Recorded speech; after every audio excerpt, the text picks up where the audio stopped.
It is so nice of you to be with us today. Thank you. Thank you, Steve. It's nice to be here. So let's just jump right into this because I know we Mhm. have a lot of stuff to cover and I value your time. So, would you begin by just introducing yourself to our audience and your organization? Sure, happy to.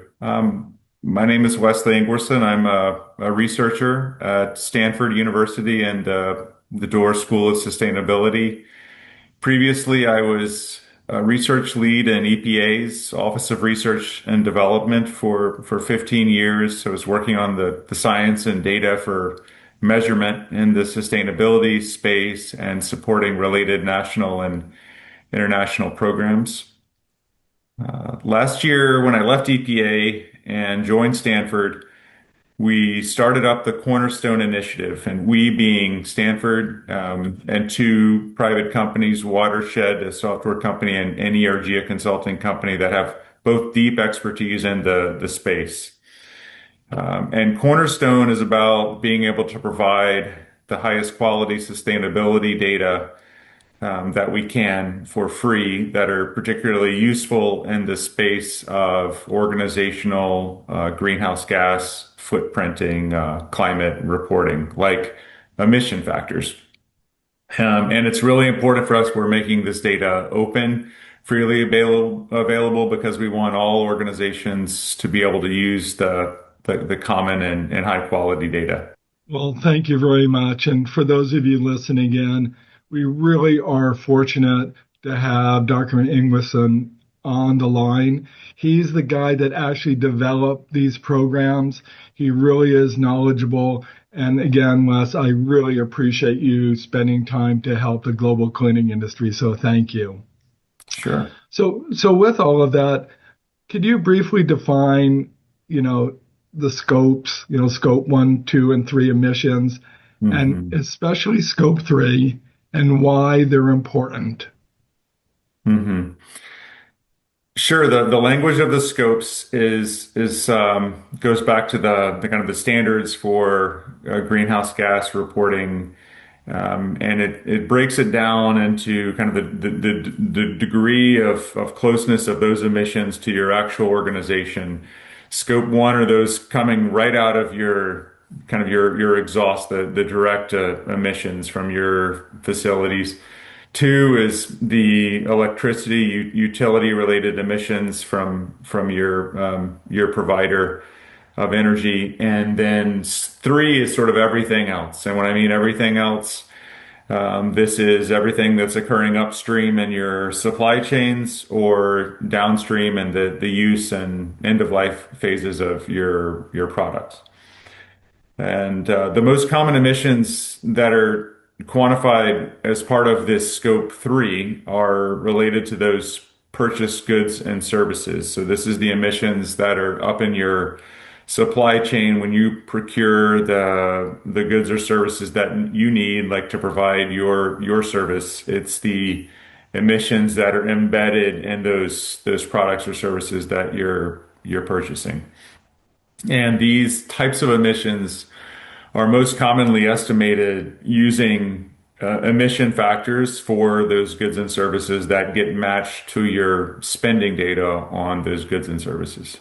Well, I have to assume that at least in some segments, hmm such as service providers or product distributors, that product emissions are a huge component of the organization's overall emissions. Is that correct? Yeah, that's right. Especially for more service-oriented industries, those that aren't really big, heavy industries or transportation industries that have a lot of direct emissions. Then what we know is that sometimes, 70, 80%, even more of the greenhouse gas emissions that are, by defined by these scopes, when you're adding them together, most of them are coming from scope three. This is why I'm so excited to have this discussion because, especially those of you who are service providers or product distributors, the impacts from your products are incredibly important to be able to, present a complete framework or complete report on what you as a company are doing. So with that, would you explain to our listeners about your spend-based methodology for estimating product emissions? And if you have a minute, because I think many of them are familiar with things like EPDs and LCAs, how this approach can really contribute, right, to helping us understand what those impacts are. Sure. We do prepare spin-based factors, which means it's a factor of like the amount of, let's say, tons of greenhouse gases emitted per dollar of the different goods and service categories.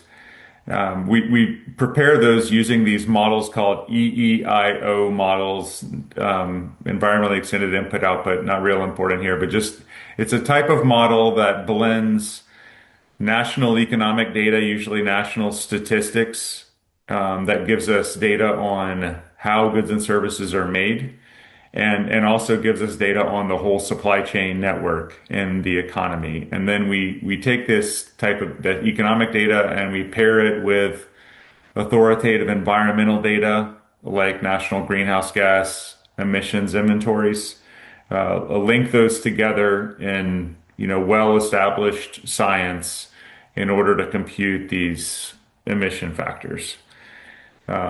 It's an approach that's used and can give you spend-based factors for basically categories of goods and services throughout the economy. For the U.S., the models that we've developed have been able to provide emission factors for 400 categories of goods and services. Now, looking at the big picture, I know you've been doing this stuff for a long time. So what advice do you have for organizations that are just starting their sustainability journey? I think looking at the big picture is right. Kind of getting formed about where your organization, sits in this space in general, and your industry in general, and organizations that have sustainability committees like ISSA is a great way to do that. That will help you give you an idea of kind of a good starting place, and then from there you want to start with a simple measurement like of your organizational footprint, like your to calculate your greenhouse gas emissions, because we know this is something that's established. There's tools and these emission factors out there to do so. Using these spend-based emission factors is a good way to do that.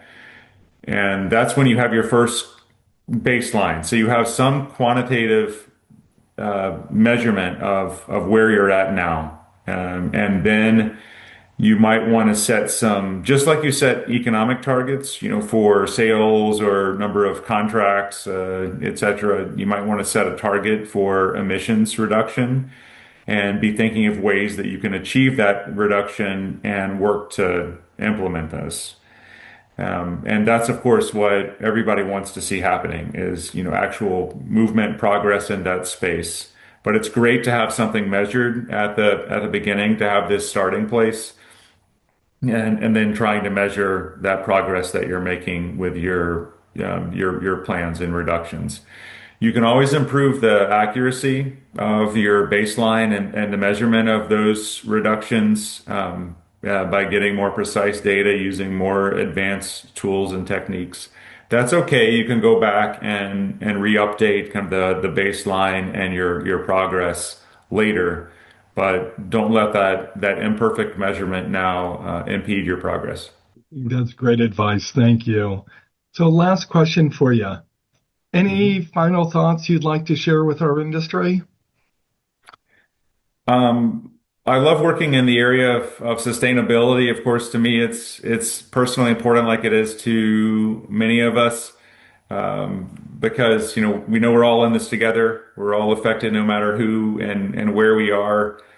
The recent photos of the Earth rising that those astronauts took from the Artemis 2 mission, kind of updating that the famous Earthrise photos, those give us a fresh and poignant reminder of this incredibly unique life support system that we all share and have this duty to protect.